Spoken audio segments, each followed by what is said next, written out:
So this is a continuation of Leslie's talk.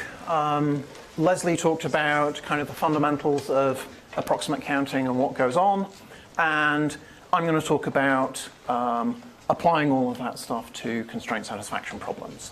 One of the reasons we're interested in constraint satisfaction problems is that basically they're a broad class of problems that naturally encode all kinds of useful and interesting problems, but at the same time they're not so broad that we can't come up with decent classifications of what's going on. Okay, and I guess this is kind of the first time I've been to a boot camp. I was led to believe they involve much more shouting and push-ups than this, but this one seems to be a very civilized kind of a boot camp.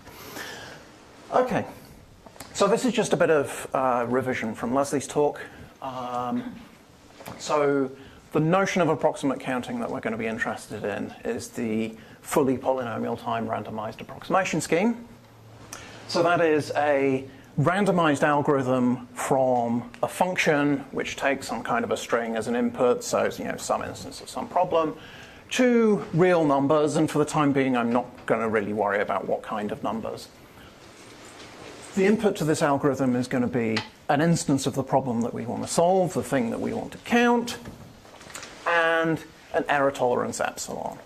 And we're going to try to output a value such that with probability at least 3/4, we're pretty close to the real answer to the problem. Okay, so pretty close means within e to the plus or minus epsilon multiplicatively.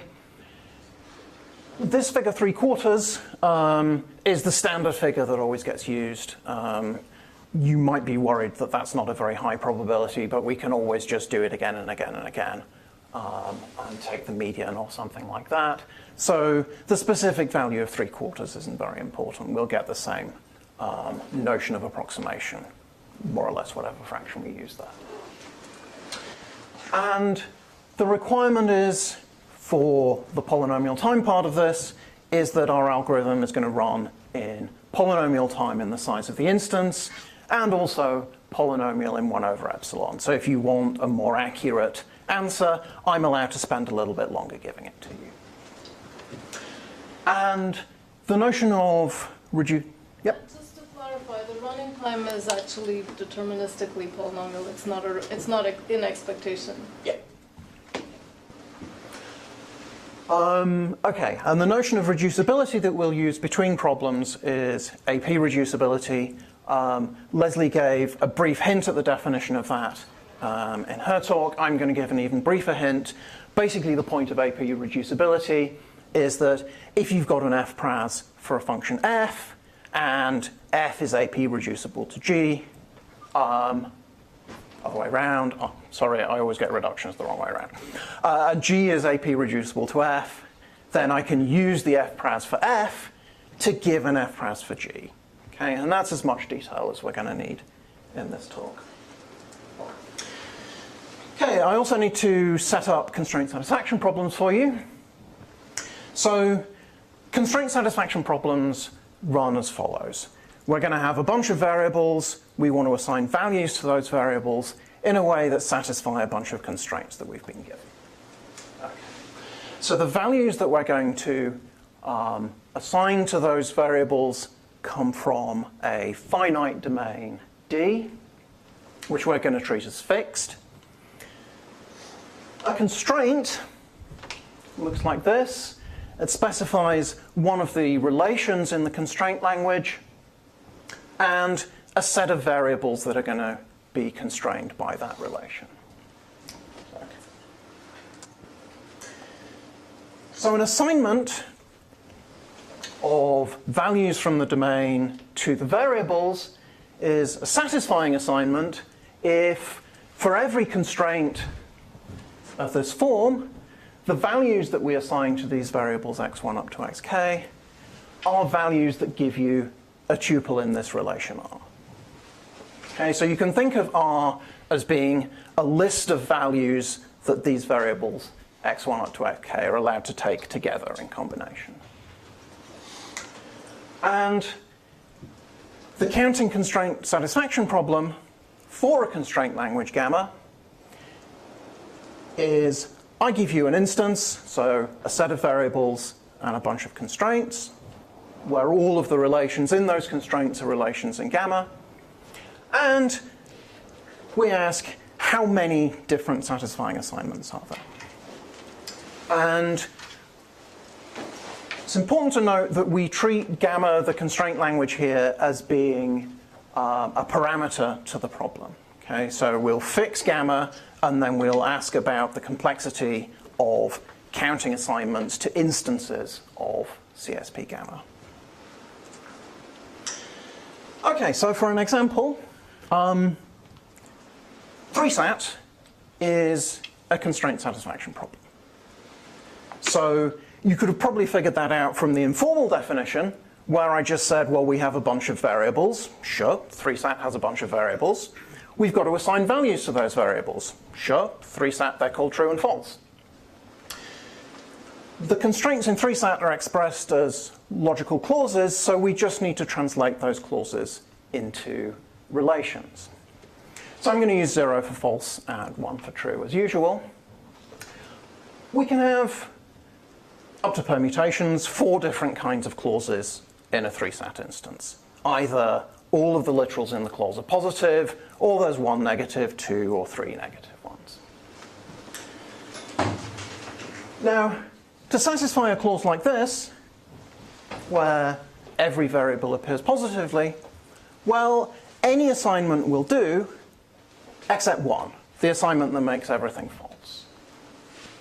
So the relation that corresponds to this clause is the relation that has every possible assignment to the 3 variables, except for the one that makes everything false, which fails to satisfy that clause. And similarly for the other ones, if we've got 1 negated variable, well, the only assignment that fails to satisfy that is the one where that variable is true and the other 2 are false. And the same for the other ones. Okay. So you might think this is a little bit of bad news, in that we already know that, so we're interested in approximately counting solutions to constraint satisfaction problems, but now that we've found out that 3SAT is a CSP, we know that certainly there are some CSPs where counting those, counting the number of solutions is going to be hard. Okay? Because we know we can't approximately count solutions to SAT instances unless probably unlikely things happen in complexity theory, so unless NP is RP. And actually that's going to be a general theme for this talk. A lot of the results in this talk, rather than being about things that you can approximate, are going to be about things that you can't approximate. Or, as an intermediate level, things that we don't know how to approximate. Okay. Just going to move to the side for a little bit and give an alternative view of constraint satisfaction problems. You can treat an instance of a constraint satisfaction problem and also the constraint language as being relational structures. Okay? The constraint language just is a relational structure. It's a domain and a set of relations over that domain. You can view the instance as a relational structure by treating the variables as the domain of that structure and the constraints as defining the relations. So whenever you have a constraint applied to some variables, then that tuple of variables is in the corresponding relation. Now, in this worldview, a satisfying assignment is just a homomorphism from the structure that represents your instance to the structure that represents your constraint language. It's just an assignment of values of the first domain, the variables, to values of the second domain, the domain of the constraint language, that preserves the relations. Whenever a bunch of variables are constrained, they must be mapped to something that satisfies that constraint. Okay, so we can see these problems as homomorphism problems. So that also tells you that any problem that is, for example, a homomorphism problem of graphs is a special case of the constraint satisfaction problem. The reason I'm going in this direction is that homomorphisms compose. So if I've got a homomorphism from an instance I1 to an instance I2, and if that instance I2 is satisfiable, which means there's a homomorphism from I2 onto gamma, then I1 and I2 must both be yes instances of the constraint satisfaction problem. You can use the homomorphism from, compose these two homomorphisms, you get a homomorphism from I1 to gamma, and that is exactly a satisfying assignment for I1. So that, for example, tells us that Hamiltonicity can't be a constraint satisfaction problem. Okay? Because we can perfectly well have whatever graph this gamma is that we choose as our constraint language, we can perfectly well have a non-Hamiltonian graph which has a homomorphism into a Hamiltonian graph which has a homomorphism into gamma. Okay, so that gives us an example of something that isn't a constraint satisfaction problem, which might at first sound like it's a bad thing. Don't we want to be able to do everything? But actually it turns out that being able to do everything would be a bad thing. As Leslie told us the other day, which I guess was yesterday, if number p and p are different, there must be these infinite hierarchies between the two. So, and that applies even to approximation, not just to exact counting. But if we've got these infinite hierarchies, then we can't expect to have nice classifications of problems, because we'd have to have infinitely many different levels in our classification. So the hope is that because CSPs aren't actually the whole of number p, that maybe we can actually still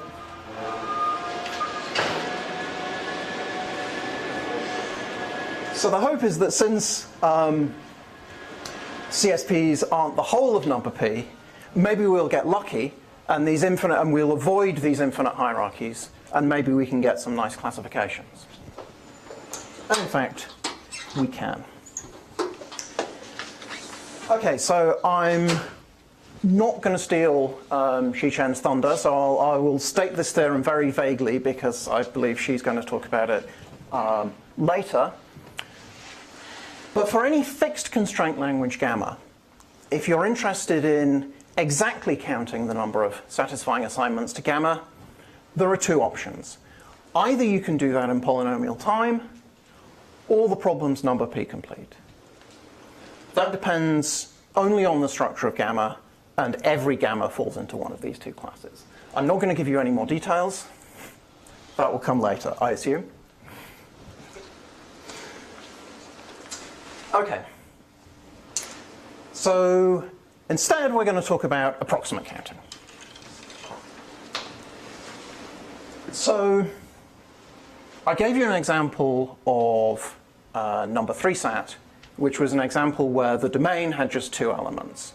So for the time being, and actually for most of the talk, I'm going to concentrate on 2-element domains and on fighting with passing trucks. Okay, so if we restrict our attention to 2-element domains, then we have the following, now as we had last time, it turns out not to be a dichotomy, probably, but there are 3 possibilities.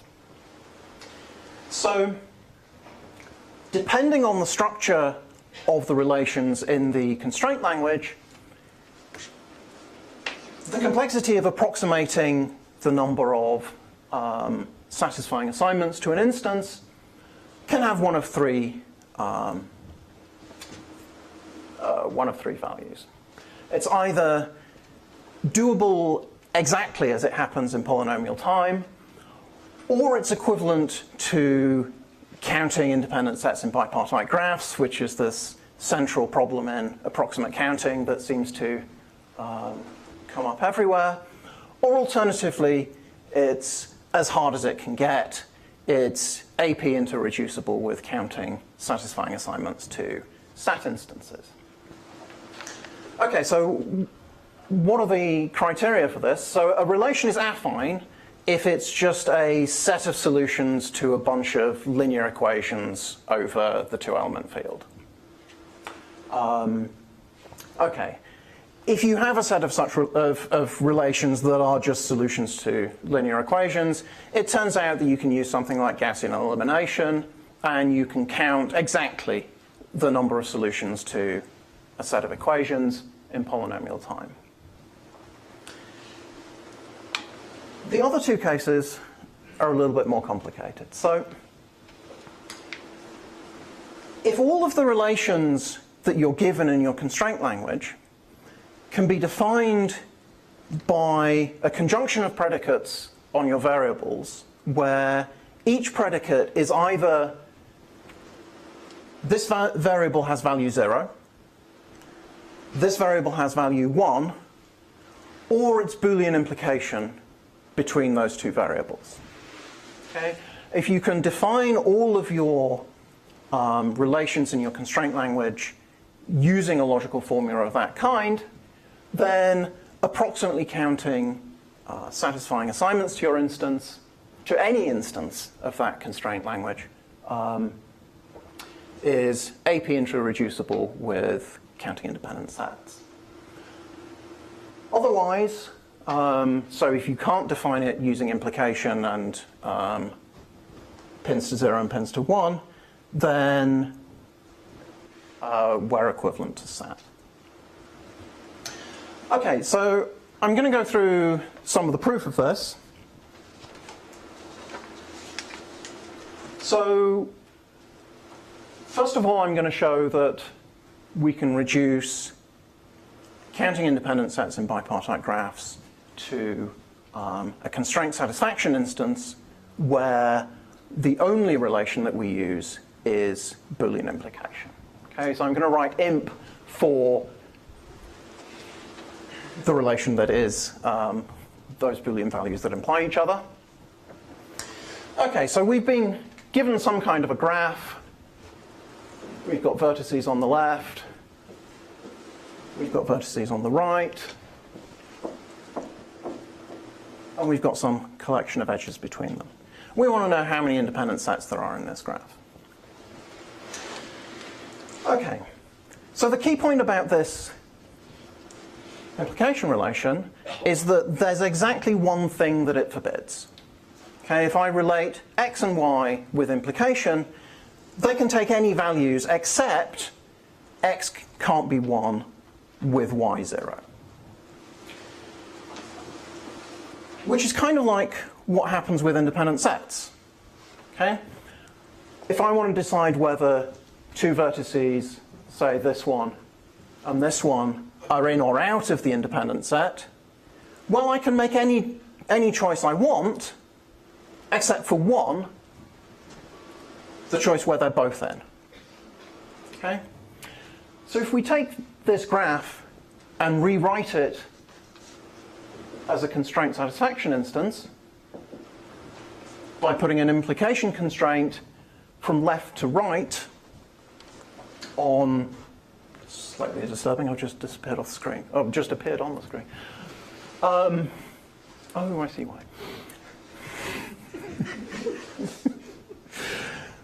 Edit that part out. Okay. Replace each edge with a directed implication constraint. Now this can be satisfied in any way except for the way that puts a 1 on this side and a 0 on this side. So any variable on the left of my constraint satisfaction instance that is a, which way around is it? A 1. Is that the right way around? Yes. Any variable that gets assigned a 1 on the left is something that's in the independent set. Anything that is assigned a 0 on the right is in the independent set. We've forbidden an edge between two things that are in. So there's a one-to-one correspondence between satisfying assignments to the constraint satisfaction problem and independent sets in the graph. Okay, so that's one direction. To go in the other direction, I'm going to show that for every constraint satisfaction instance where our constraints are just this relation for Boolean implication and the constraints that say this variable has value 0 or value 1, that we can reduce this to this.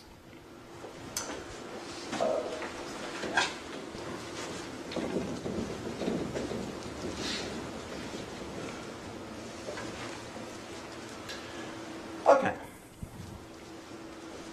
So we've got some kind of instance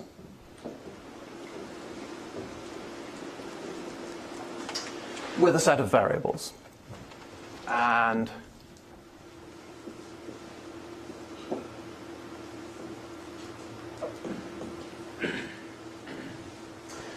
some kind of set of constraints between them. So I've put a directed edge to mean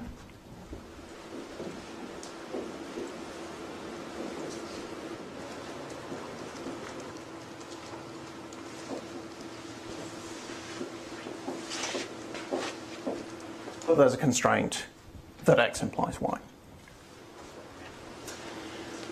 Okay. All of these implications actually impose a partial order on the values that the variables can take. Okay? So for example, if this variable is assigned 1, then in a satisfying assignment, it implies this one. So this one must also be 1, and this one, and this one, and this one. This one, on the other hand, could be either 0 or 1.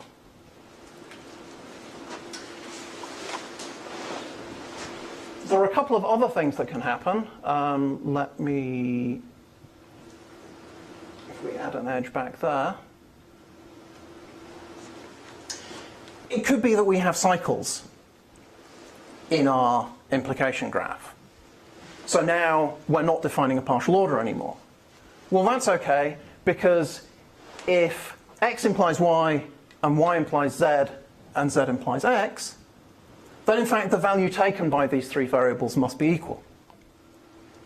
So I can merge them all into a single variable and restore my partial order. Another thing that we'd have to look at is that we might have some of these constraints that say that a particular variable has value 0 or that it has value 1. Well, that's okay. If I constrain this variable here to have value 1, well, we can just propagate that constraint through the graph, and we'll find that some other collection of variables have value 1. And we can delete all of those, because in any satisfying assignment, we already know what happens to them.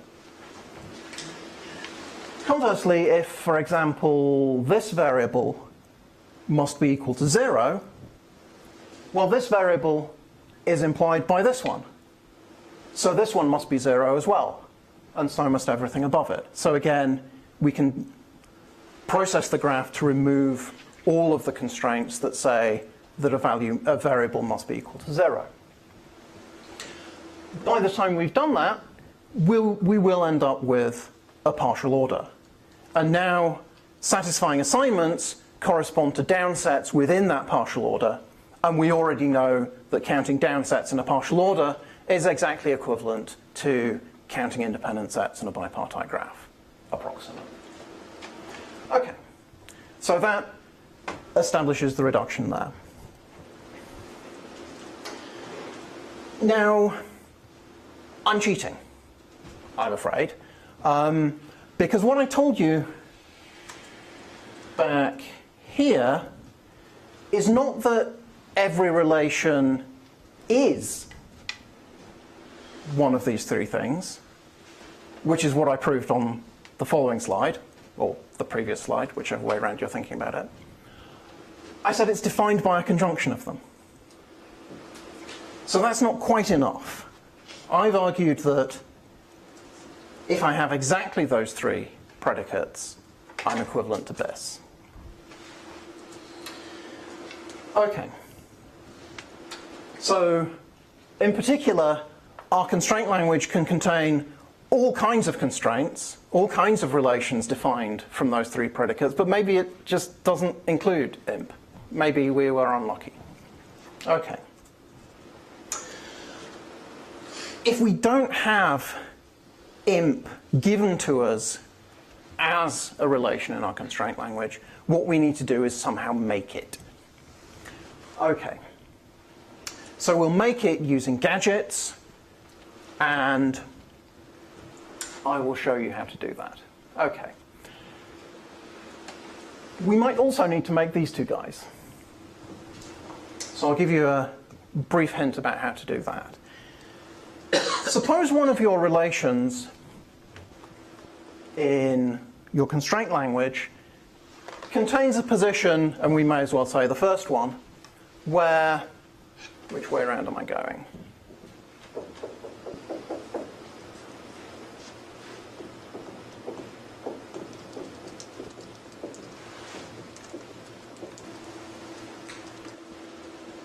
In the majority of places, we've got a 0. Okay, so say in the first position, some relation has more zeros than ones. Okay.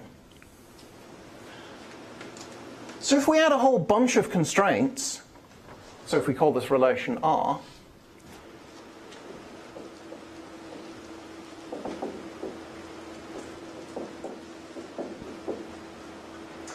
if we add a whole bunch of constraints where the first variable is x and all of these remaining variables are completely fresh variables. So this will be one set of variables, this will be more new variables, add lots more. If we add many of these constraints, then I just realized I said one thing and did the opposite. The majority of these assignments will be assignments where this variable takes value 0. Okay, it looks like 60% of them. Of each of the assignments to this constraint will have x equal to 0. As I have more and more and more of those constraints, the proportion of assignments that set x to 0 will get closer and closer to 1. So approximately, which is good enough, I will be forcing the value x to have value 0. In the vast majority of satisfying assignments, it will do, and the other ones will be negligible, up to that little factor of e to the plus or minus epsilon that I'm allowed from the approximation algorithm. Okay, and it turns out that if our relation is defined from implications and pins to 0 and 1, and if it's not affine, actually there always will be a relation that's dominated by zeros in some position, and also there'll be a relation that's dominated by ones in some position. So I am going to be able to make these. Okay. Let's get rid of that cycle again. To make implication, we use a similar argument to what we used before. So we take our relation that is defined using implications and zeros and ones. We scrunch up any cycles because they mean that the variables have to be equal, and we're going to end up again with some kind of a tree. Well, again, if I take this tree and I say that this one is 0, which I can do because I've managed to simulate this constraint, and let's say this one, all of those are 0, now this one edge hanging off here, well, this can be 0 or 1, this can be 0 or 1, they have to imply each other, so I've built a gadget which on these two variables gives me implication. Okay. Now it turns out that any relation which was not defined only from implications and zeros and ones, you can build either or or NAND, using similar kinds of techniques. The point about OR and NAND is that, well, we're interested in 3-sat instances. 3-sat instances are made exactly from ORs, combined with, okay, the AND you get from the fact that you have multiple constraints that are all essentially ANDed together. NAND is just the same thing, but we've flipped the role of 0 and 1. So if you can solve NAND, you can solve OR. Okay, so that gives us our approximation trichotomy for Boolean CSP. If our relations are all affine, we can use Gaussian elimination, solve it exactly in polynomial time. If our relations are conjunctions of equals 0, equals 1, and implications, then we can extract implication from that, which gives us exactly this. And otherwise, we can get NAND or OR, and we're as hard as SAT. Okay, so now let's generalize a bit, and instead of having relational constraints, let's have weighted constraints. So instead of having our constraint language be a collection of relations over the domain, they're now going to be functions from the domain to, let's say, the non-negative real numbers. There are some issues with exactly what kind of real numbers you allow, so really this should be something like the rationals or the algebraic numbers, but the low-level details of that don't particularly matter. Okay, so our instances look exactly the same as they did before, except now we have functions rather than relations, and our goal is to compute the partition function, which I suspect that everyone in the room knows what a partition function is by now. Is anyone willing to catch my eye and tell me that they don't? Okay, so I won't bother defining the partition function. It's just the product of the values taken by the function, summed over, although I just defined it. The unweighted case just corresponds to functions where you restrict the domain of the function to be, the range of the function to be 0 and 1. So 0 corresponds to a tuple that isn't in the relation, and that turns this whole product to 0. 1 corresponds to a tuple that is in the relation. Okay, and as an example, the usual running example, so the Ising model with no external field is just the constraint satisfaction problem, the weighted constraint satisfaction problem with a single function, which is the Ising function. Okay, so if you give the two constraint variables the same weight, the same spin, then they pick up weight lambda, and if you give them different spins, they pick up weight 1. We can also introduce external fields if we add some unary functions to our constraint language. Now, the reason I've said that these are mixed external fields is not just because you could have multiple different unary weights corresponding to a different field at each vertex, but also for kind of annoying technical reasons. Even if you only have one weight function, if you want to have Ising with an external field, you're supposed to apply that field to every vertex in the same way. There's nothing in the rules of constraint satisfaction that says that every vertex, every variable must have exactly one unary constraint, and it must always be the same one. So for example, even if you have a single external field, then there are instances of CSP where you don't apply that field to any of your variables, and there are instances where you apply the field 27 times to one variable, which has which effectively gives it a different field to applying that constraint 26 times to that one variable. So if you wanted to enforce a uniform external field across all of your variables, that corresponds to a restriction on the instances that you're allowed to the CSP. So we're not going to go down that road. Okay. So again, to advertise a forthcoming talk, a lot is known about the complexity of exactly calculating these partition functions. Seriously, a very, very lot.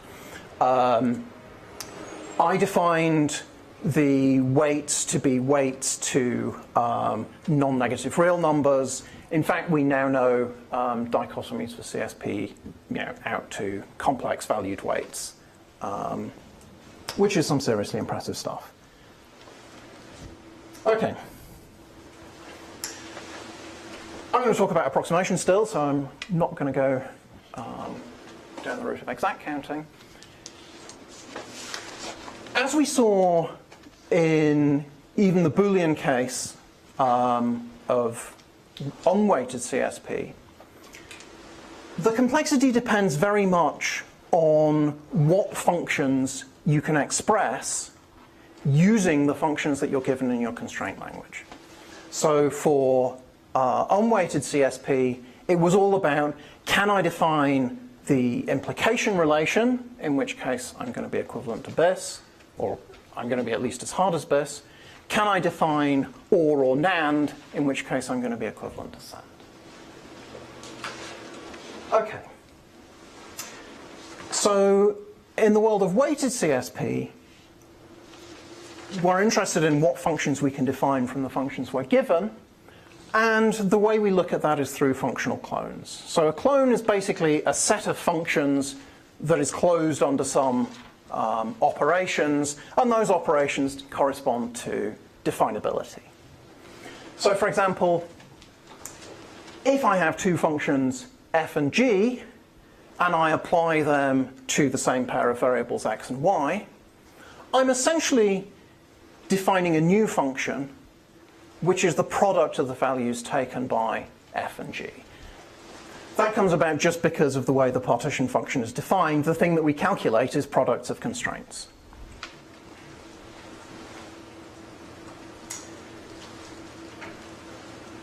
If I have a constraint on variables, say x and z, where z doesn't appear in any other constraints, I can kind of consider that as being a function just on x, if we just focus our attention on x. And the function that we get is, well, from one term of the partition function, we'll pick up the value that f takes when z has that value. And then for the next value that z could take, we'll pick up one of those as well. They all get added together. So the result is that we're essentially defining a function that just sums out that variable.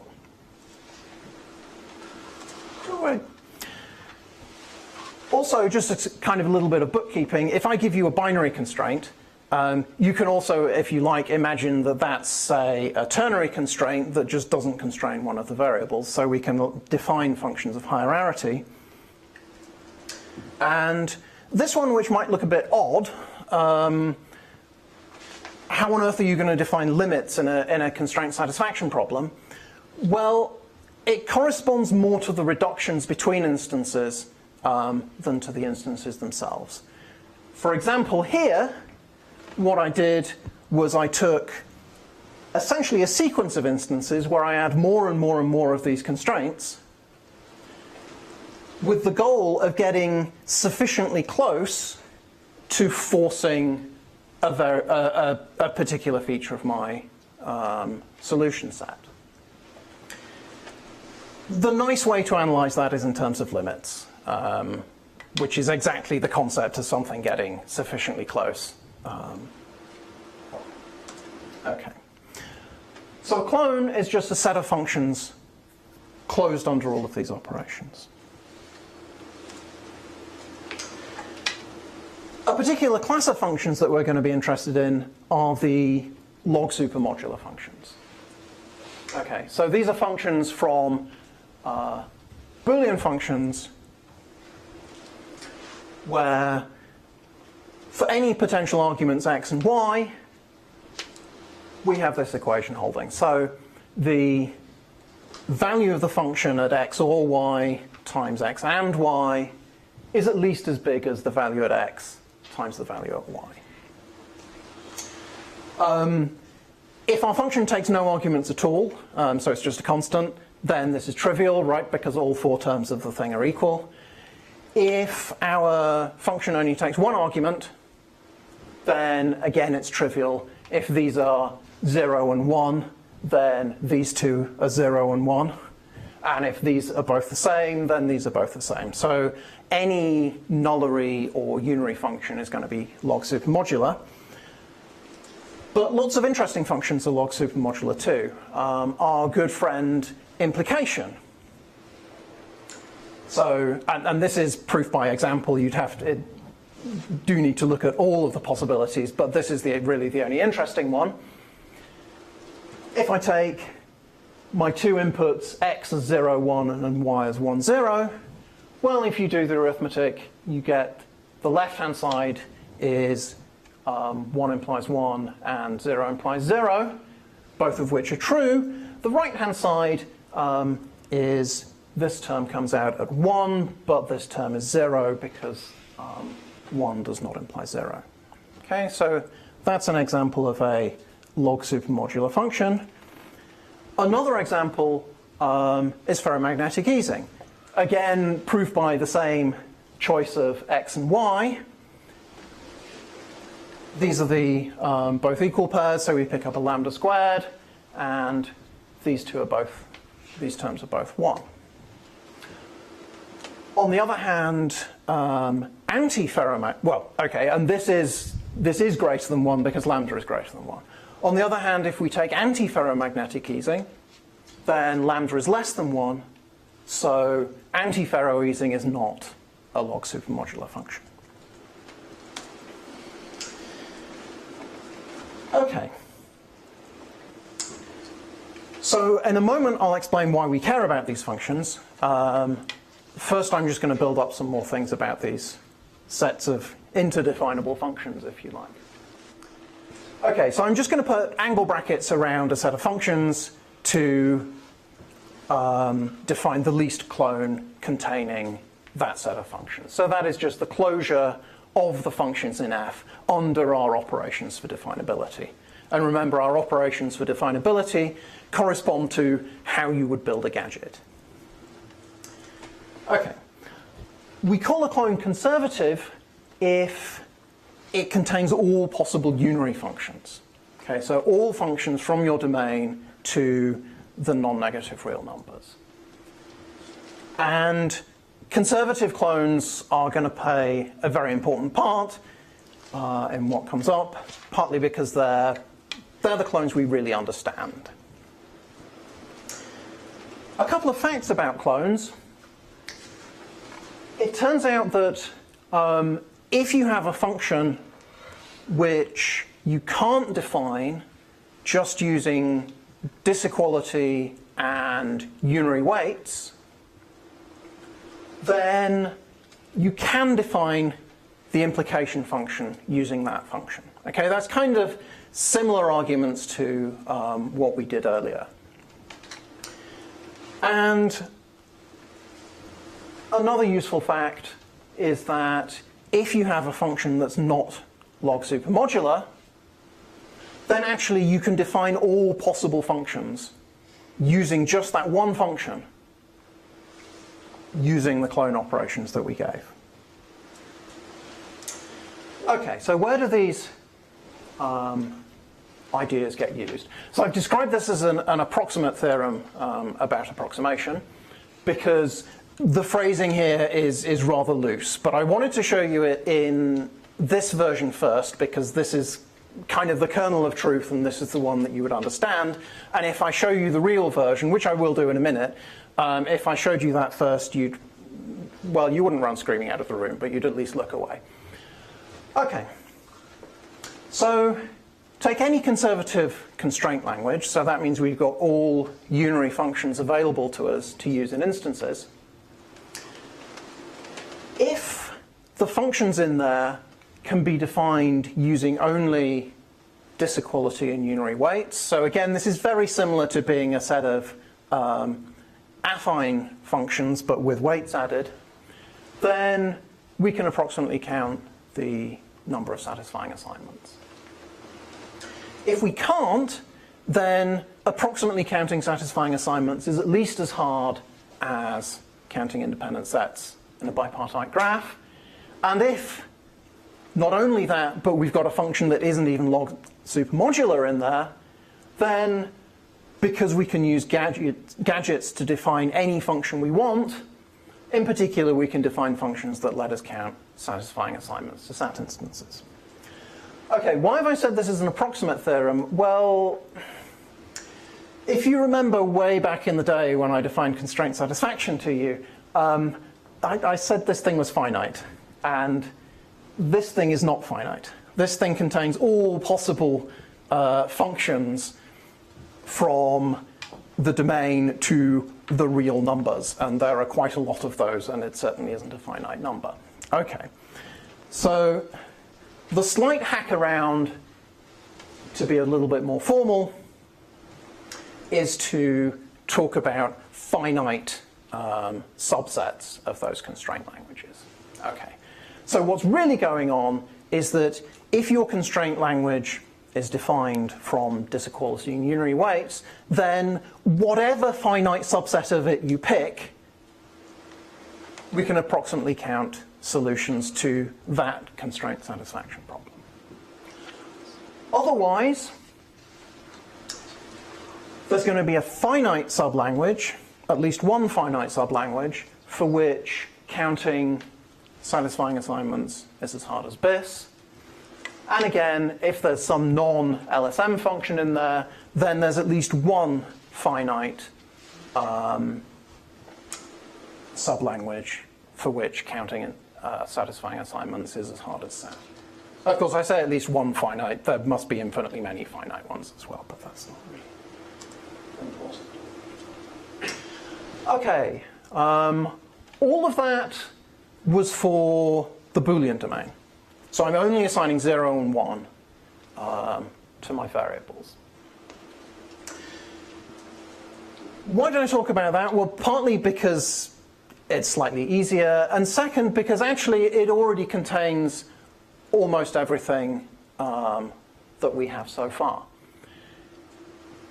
If we allow arbitrary finite domains for our weighted constraint languages, it turns out that the complexity of approximate counting depends very much on, firstly, what binary functions you can define. Well, that shouldn't be surprising because we've already seen that it often depends on things like being able to define binary implication or binary or NAND. And also, even though we've got this huge domain, the classification only actually depends on how these binary functions behave on two-element subsets of our domain. So essentially, the complexity depends on the whole bunch of Boolean problems that are hiding inside your larger domain. Okay. So the corresponding property to log supermodularity is weak log supermodularity. Okay, why is it weak? Well, firstly, we only care about binary functions. So a constraint language is weakly submodular if all of the binary functions you can define with it have this property. The property is that essentially is the property of log supermodularity, where you have kind of said, well, I'm picking two elements of my domain, I'll call one of them 0 and one of them 1, and I'll ask if the resulting function is log supermodular. But we weaken it further by saying that actually this inequality doesn't have to hold all the time. On the other hand, if it fails in a fairly tame way. It can only, either it's true or it's false for the reason that the left-hand side is 0. Okay. Maybe I should have given you the simplified version of this one as well, but here we go. So weak log submodularity is going to correspond to our middle case. I haven't defined what weak log modularity is, but the super refers to greater than or equal to. So weak log modularity is that this is an equality, or it fails because this side is 0, or it fails because the other side is 0. So if we're weakly log modular, which again is quite a lot like being some kind of affine function, or at least the functions look affine when you crunch them down to two-element domains, then we can exactly count the solutions in polynomial time. On the other hand, if we are weakly log supermodular, which way around is it then for a... Okay. Then we can essentially reduce the problem to counting satisfying assignments to instances where all of the functions are actually log supermodular functions on two-element domains. And also, it's as hard as BIS for at least some choice of the unary functions. Otherwise, we can code up SAT, and everything is as hard as it can be. Okay, so I talked about Boolean, and with unweighted Boolean CSP, we were able to make all of the unary functions that we needed.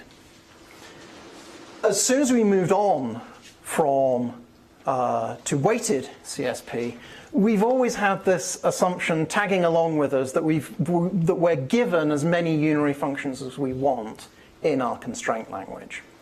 Okay, why do we do that? Well, firstly, those unary functions are really, really useful. We use them all over the place in reductions. And it seems to be very hard to work without a supply of free unary functions. We don't particularly, well, how do I phrase this to avoid insulting anyone? Our understanding of non-conservative clones, so clones that don't have all these unary functions available, is not as good as our understanding of the conservative clones and the structure of all of the definable functions within them. And yeah, it is a current area of research is to try and get rid of this conservativity assumption and try to actually classify general weighted constraint satisfaction problems without needing the assistance of all unary functions. Okay, thank you.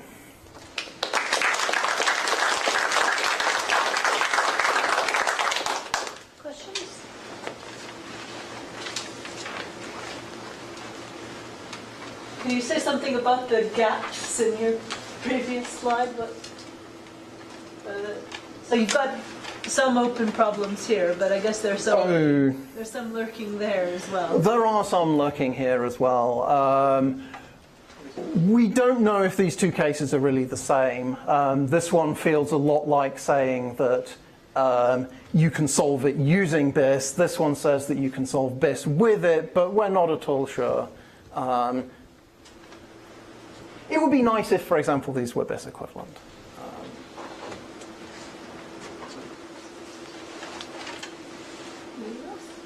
But this still allows further classes. Yes, yeah. There could potentially be stuff between here. Do you know any case where this suspected case where more than just binary subdomains matter? So, for example, the Holland problems in the exact context, where there are cases where indeed the three domain elements all come into play. Only so instead of only looking at 2. So, sorry.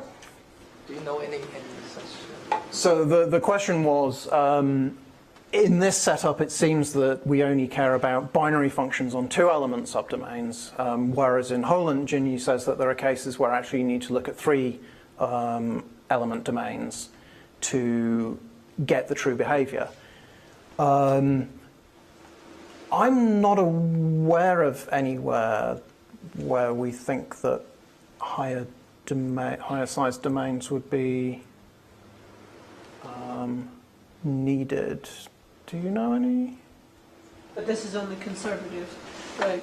True. Pots, for example. Yeah.